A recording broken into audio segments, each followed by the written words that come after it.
Good morning friends, welcome to the next video lecture of a subject basic electronics. तो इससे previous video के अंदर हम लोगों ने एमीटर फीडबैक बायस डिस्कस किया था और एमीटर फीडबैक बायस सर्किट के अंदर क्यू पॉइंट का स्टेबलाइजेशन किस तरह से होता है वो सारी चीजें हम लोगों ने लास्ट लेक्चर में डिस्कस की थी। तो आज के लेक्चर के अंदर जो हमारी लास्ट बायसिंग सर्किट है उसको हम लोग डिस्कस करने वाले हैं, जिसका नाम है वोल्टेज डिवाइडर बायस। ठीक है, तो सबसे पहले वोल्टेज डिवाइडर बायस का सर्किट डायग्राम कैसा होता है, उसके इनपुट स्टेज आप लोग किस तरह से एनालाइज कर सकते हो, उसका आउटपुट स्टेज आप लोग किस तरह से एनालाइज कर सकते हो, और लास्ट में किस तरह से क्यू पॉइंट का स्टेबलाइजेशन होता है, वो सारी चीजें हम लोग आज के लेक्चर के अंदर डिस्कस करने वाले हैं। तो आज के लेक्चर की जो सर्किट है वो है हमारी वोल्टेज डिवाइडर बायसिंग सर्किट। तो सबसे पहले उसका सर्किट डायग्राम डिस्कस करते हैं। तो यहाँ पे आप लोग जो सर्किट डायग्राम देख रहे हो वो एक वोल्टेज डिवाइडर बायसिंग सर्किट का सर्किट डायग्राम है, जिसके अंदर 4 रजिस्टर यूज किए गए हैं। जो आरसी रजिस्टर है वो कलेक्टर रजिस्टर है, जो एक कलेक्टर टर्मिनल पे हम लोगों ने अटैच किया है। आर ई रजिस्टेंस है वो आपका एमीटर रजिस्टेंस है, जिसको एमीटर टर्मिनल पे कनेक्ट किया है। एंड यहाँ पे बेस टर्मिनल पे हम लोगों ने 2 रजिस्टर कनेक्ट की है, R1 एंड R2। ठीक है, तो ये R1 एंड R2 दो सीरीज रेजिस्टेंस है। ठीक है, उसमें आपका जो VCC है वो डिवाइड होके बेस टर्मिनल पे जा रहा है। तो यहाँ पे आर सी रजिस्टर में से जो करंट पास होगा वो हमारा आईसी होगा, क्योंकि वो कलेक्टर टर्मिनल पे लगा है। आर ई रजिस्टेंस में से जो करंट पास होगा वो आपका आई ई रजिस्टेंस होगा, क्योंकि वहां पे जो रजिस्टर है वो एमीटर टर्मिनल पे लगा है। लेकिन R1 एंड R2 रजिस्टेंस है वो बेस टर्मिनल पे लगे हैं, तो यहाँ पे दोनों में अलग अलग करंट पास होंगे। लेट से R1 में से I1 जितना करंट पास होता है एंड R2 में से I2 जितना करंट पास होता है। ठीक है, और ये दोनों के बीच में जो बेस टर्मिनल है वहां से IB जितना करंट फ्लो होगा। ठीक है, तो सबसे पहले ये सर्किट को आज हम लोगों को एनालाइज करना है। तो उसके लिए आपको सबसे पहले इसका जो डिवाइडर सर्किट आगे दिया गया है R1 एंड R2 का, उसका आपको इक्विवेलेंट थेवेनिन सर्किट ड्रॉ करना है। ठीक है, तो अगर आप लोग यहाँ पे R1 एंड R2 का इक्विवेलेंट थेवेनिन सर्किट ड्रॉ करते हैं तो थेवेनिन सर्किट के अंदर आप लोग पूरी सर्किट को सिर्फ एक रजिस्टर और एक बैटरी सप्लाई से रिप्रेजेंट कर सकते हो, और बैटरी सप्लाई होता है VTH एंड रजिस्टर होता है RTH। तो यहाँ पे सीरीज R1 R2 आपको जो दिया था उसका आप लोग इक्विवेलेंट थेवेनिन सर्किट ड्रॉ करोगे तो यहाँ पे आपको RTH का इक्वेशन मिलेगा R1 R2 divide by R1 plus R2, यानी कि parallel of R1 and R2। And VTH का इक्वेशन मिलेगा R2 divide by R1 plus R2 into VCC। ठीक है, ये दोनों इक्वेशन कैसे मिलते हैं हम लोग लेबोरेटरी सेशन के अंदर ये दोनों इक्वेशन को डिराइव करेंगे।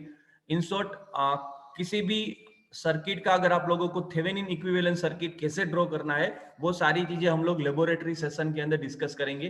तो अभी के लिए आपको याद रखना है कि यहाँ पे जो R1 एंड R2 सीरीज जो डिवाइडर सर्किट दिया था उसका इक्विवेलेंट थेवेनिन रेजिस्टेंस RTH होता है R1 parallel R2 and VTH होता है R2 divide by R1 plus R2 into VCC।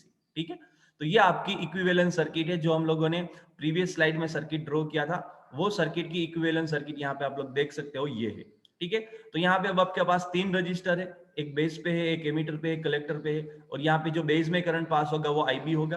ठीक है, तो वन बाय वन हम लोग इनपुट एंड आउटपुट स्टेज को एनालाइज करते हैं। तो यहाँ पे इनपुट स्टेज में, ठीक है, आपका जो वोल्टेज है वो VTH है, नहीं कि VCC। ठीक है, और ये VTH वोल्टेज है वो एक्चुअली 3 पार्ट में ड्रॉप होता है। पहला ड्रॉप RTH में होता है, दूसरा drop base to emitter junction में होता है, एंड तीसरा ड्रॉप है वो एमीटर रेजिस्टेंस में होता है।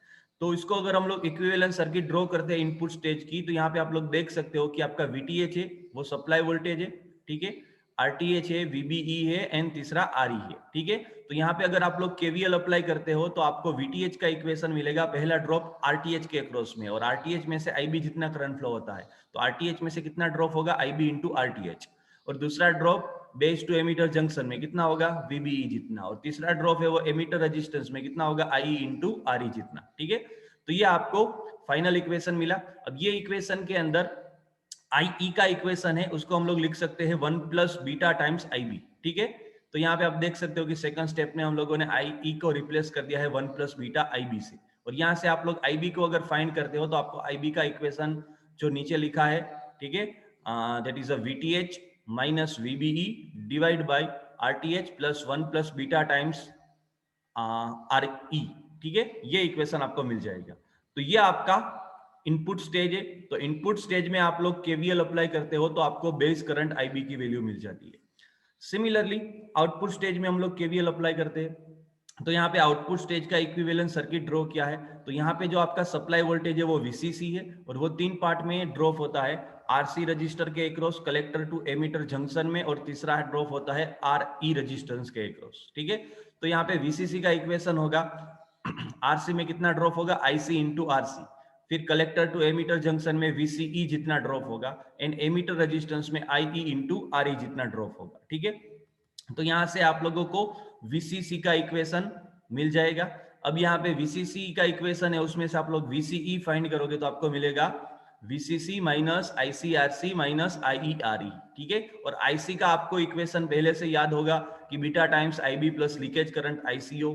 ठीक है, तो यहाँ पे आपको IC एंड VCE का इक्वेशन मिला। तो जब भी आप लोग आउटपुट लूप के अंदर, आउटपुट स्टेज के अंदर KVL अप्लाई करते हो तो आपको output voltage VCE and output current IC का इक्वेशन मिलता है। एंड ये दो कंपोनेंट क्या है, क्यू पॉइंट के कोऑर्डिनेट से, क्योंकि क्यू पॉइंट क्या होता है, VCE वर्सेस IC का जो ग्राफ होता है, ठीक है, उसका जो पॉइंट होता है उसको हम लोग क्यू पॉइंट बोलते हैं लोड लाइन के ऊपर। तो ये दो इक्वेशन एक्चुअली रिप्रेजेंट करते हैं position of a Q point. तो इसीलिए यहाँ पे लास्ट में आप देख सकते हो कि VCE Q का इक्वेशन लिखा है, IC Q का इक्वेशन लिखा है, जो हमने ऊपर डिराइव किया सेम इक्वेशन यहाँ पे है। ठीक है, तो ये represents a position of a Q point. ठीक है, तो इस तरीके से आप लोग वोल्टेज डिवाइडर बायसिंग के अंदर इक्विवेलेंट सर्किट ड्रॉ कर सकते हो, और इनपुट स्टेज में अगर आप लोग KVL अप्लाई करते हो तो आप लोगों को IB का इक्वेशन मिलता है, एंड आउटपुट स्टेज के अंदर अगर आप लोग KVL अप्लाई करते हो तो उसमें से आपको क्यू पॉइंट की पोजीशन यानी कि VCE एंड IC का इक्वेशन मिल जाता है। ठीक है, अब यहाँ पे ये सर्किट के रिगार्डिंग एक पॉइंट बाकी है जो है stabilisation of a Q point. ठीक है, जैसे हम लोगों ने इससे प्रीवियस वीडियोस के अंदर fixed biasing circuit, collector to base biasing circuit, emitter feedback biasing circuit discuss किया था। तो हर एक के अंदर हम लोगों ने input stage and output stage को एनालाइज किया था, और उसके बाद किस तरह से क्यू पॉइंट का स्टेबिलाईजेशन होता है उसको डिस्कस किया था। तो सिमिलरली यहाँ पे भी आप लोग क्यू पॉइंट का स्टेबिलाईजेशन कर सकते हो, लेकिन उसके लिए आप लोगों को कुछ एडिशनल डायोड सर्किट चाहिए। ठीक है, तो यहाँ पे स्टेबिलाईजेशन की बेसिकली 4 अलग अलग सर्किट्स है, इसीलिए हम लोग इसको नेक्स्ट वीडियो के अंदर सेपरेटली डिस्कस करने वाले हैं। तो हमारा जो नेक्स्ट वीडियो होगा उसके अंदर हम लोग वोल्टेज डिवाइडर बायसिंग के अंदर क्यू पॉइंट का स्टेबिलाईजेशन किस तरह से किया जाता है उसको हम लोग डिस्कस करने वाले हैं। तो आज के लेक्चर के अंदर हम लोगों ने जो भी स्टडी किया, आई होप सबको समझ में आ गया होगा। तो आज का जो आपका होमवर्क है वो ये है कि you have to explain voltage divider biasing, its equivalent circuit and its input and output stage। ठीक है, तो आपको आज के लेक्चर के अंदर जो होमवर्क है उसके अंदर आपको वोल्टेज डिवाइडर बायसिंग को एक्सप्लेन करना है। Thank you so much.